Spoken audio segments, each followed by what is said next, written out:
इम्तियाज जलील आपली औकात आणि आपली परिस्थिती विसरले आहे। त्यांनी जे म्हटलं की सिर्फ मुमरा नहीं पूरी महाराष्ट्र को हरा करेंगे,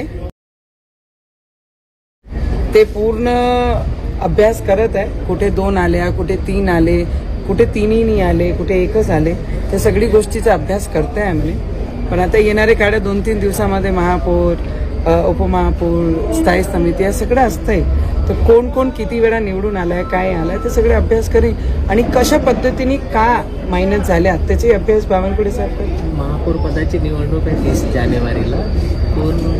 मला असं वाटते कार्यकर्त्यांची इलेक्शन होती आणि प्रत्येक कार्यकर्ता हा खूप मनापासून काम करते, सतरंजा उचलून एवढे वर्ष काम करतात आणि आता त्यांना एवढे मोठे पदावर बसवण्यासाठी पक्षाने जबाबदारी म्हणून तिकीट दिली आहे। तर ते सगळे वर्थ आहे, त्याच्यामध्ये ज्यांनाही कोणाला भेटल्या तर मला वाटते ते कॅपेबल असं म्हणूनच त्यांना महापौरची पदावरी बसवणार। इम्तियाज जलील यांनी पत्रकार परिषद घेऊन सांगितलं की मुंब्रा नाही तर संपूर्ण महाराष्ट्र आणि मला वाटते इम्तियाज जलील आपली औकात आणि आपली परिस्थिती विसरले आहे।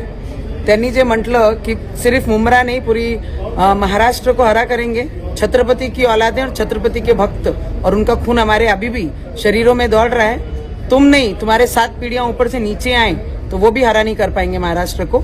इतना एवढा मानसिकतेचे जे पद्धत आहे, मला वाटते की इम्तियाज जलीलला तमीज हा विसरलेला आहे।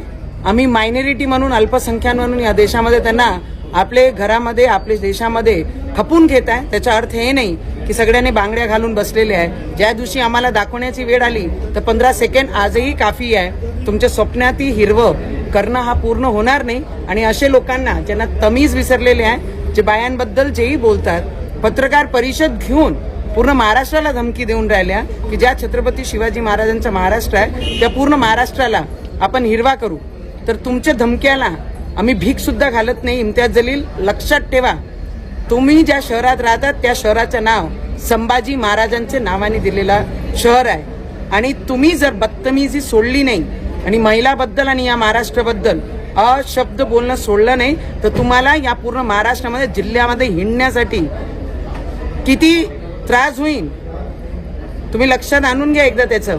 जर एक ही जगह तुम जिले में घूम पाए, मेरा नाम भी नवनीत राणा नहीं, तमीज में रहकर अपने काम करो और जहाँ पे हैं वहाँ पर अपनी औकात में रहो। त्यांनी असं म्हटलंय की एमआयएम शिवाय काहीच तुम्हाला दिसत नाही असं त्यांनी म्हटलेलं आहे। दुसरीकडे हिंदुस्थान काही हुंड्यामध्ये आले का अशी त्यांनी टीका तुमच्या खालच्या टीका केली। त्यांनी म्हटलं की दहेजमध्ये हिंदुस्थान मिळालं का अशी देखील टीका त्यांनी केलेली आहे। तुमको दिया है क्या दहेज में?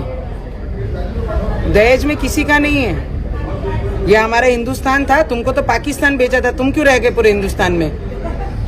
तुमको वक्फ बोर्ड भी दिया, 31% जमीन भी दिया आणि आता तुम्ही आम्हाला शिकवणार आहे का तुमची दहेजमध्ये आला की हुंड्यामध्ये आला आणि काय मध्ये आला? तुम्हाला राहायला देता इथे मायनॉरिटी म्हणून तर चांगल्या पद्धतीने राहत जा अल्पसंख्याक।